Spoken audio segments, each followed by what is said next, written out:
But I would like you, Josh, if you could, just start at the very top with the title. You don't need to read Jesus taken up into heaven. Just the title and the text. Here we go. Yes. Acts. Stop. We never answered that question from yesterday. Who is my? And I triggered you enough so that you should have done some study on this last night. How do you know that Luke wrote Acts? Yes, sir. Because of the similarities between the book of Acts and the book of Luke. Ooh.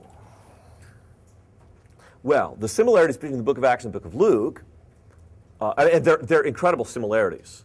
The vocabulary is the same. The theology is the same. For example, the author of Luke and the author of Acts both dig women. I mean, they talk about women doing extraordinary things, or he or she or whoever the author is. They both use the same vocabulary. And this is one thing about Luke, or the author of Luke Acts. I can't say Luke yet because we haven't proved it. One thing about this author is he or she is a brainiac. I mean, they're really a smart person. This author uses more homoia teleaton than anyone else. You know what that word means, homoia teleaton? It's a Greek word that means only once. And so these are words that are used once and only once in all the Bible, sometimes in all of Greek literature. This author just like uses words that nobody else uses. Do you know why? That's right. A doctor. And you can use words that nobody else knows and go, do you even make stuff up? And everyone goes, oh, yeah, it's a great word. So, if you're a doctor, why not? Although I should say, being a doctor back then is different than being a doctor today. We'll talk more about that later. But did you know that most ancient physicians were slaves? They weren't rich. They were just servants. And it doesn't mean that he is like linguistically smart. It means he's medically smart. So this guy is medically smart. He's also a bangarang historian. But his vocabulary is excellent.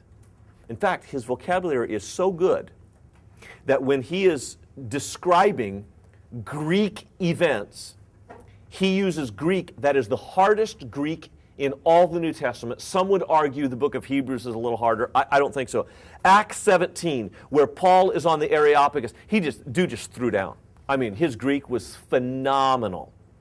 Not just the vocabulary, but the construction. It was precise Greek. But then, our author doesn't just talk about Greek events, he also talks about Hebrew events, Palestinian events.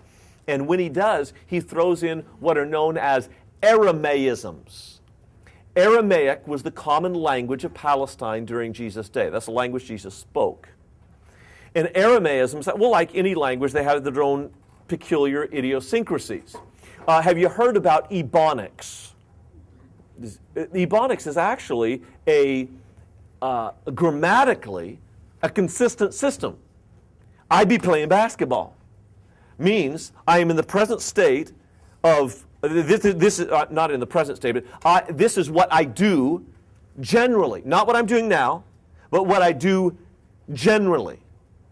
Otherwise, if you're just playing a game of basketball, it's I'm playing basketball. But if you're a basketball player, I'd be playing basketball. So it's a consistent linguistic system that actually uses the same grammatical constructs as many of the African languages.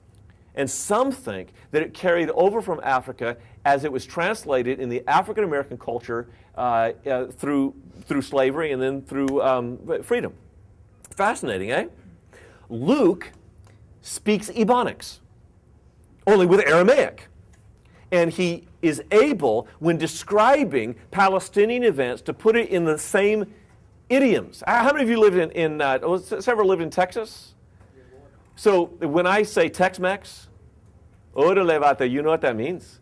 So yeah, it's hey hermano, ¿qué pasa, amigo? You all right? And so it's a mixing of English and Spanish, which is also called Spanglish. If you get that, then you get Luke. So here's a guy who can go to Harvard and speak with, or maybe I should say Oxford, and speak the King's English, and then go to Harlem and get down with the homies. The dude is drop dead brilliant, whoever this person is. There's other similarities between the two books. I'll talk about the overlap here by and by. But clearly, whoever wrote Luke also wrote Acts. But you've not proved that Luke wrote Acts. You've only proved that the two books are written by the same person. And you say, well, it's got his name on it. Yeah. Other people put that there. Okay? There's no text that says, I, Luke the physician, write this. So how do you know that Luke wrote Luke and Acts? Allie? Similar in the beginnings? They're very similar in the beginnings. In fact, they're both addressed to Theophilus. Chapter 1, verses 1 through 4, you get Theophilus. Acts chapter 1, verse 1, you get the name Theophilus. So both addressed to Theophilus. But there again, all you've proved is that they were written by the same person. You haven't proved who that person was. Scott? The author mentions Luke as a covenant companion of Paul, and he uses terms like we and they. Okay, was Luke by name mentioned in either Luke or Acts? Now, Scott, I hear what you're saying. That Luke, they say that Luke was a traveling companion of Paul, but was the name ever used? Let me push pause on that. Yes, sir. Help me with your name again. Hunter. Thank you, Hunter. Go. Could you do it by process of elimination? If this guy who wrote both books was so smart, that automatically eliminates most of the population, and then if you look at it as opposed to how many people in the Christian faith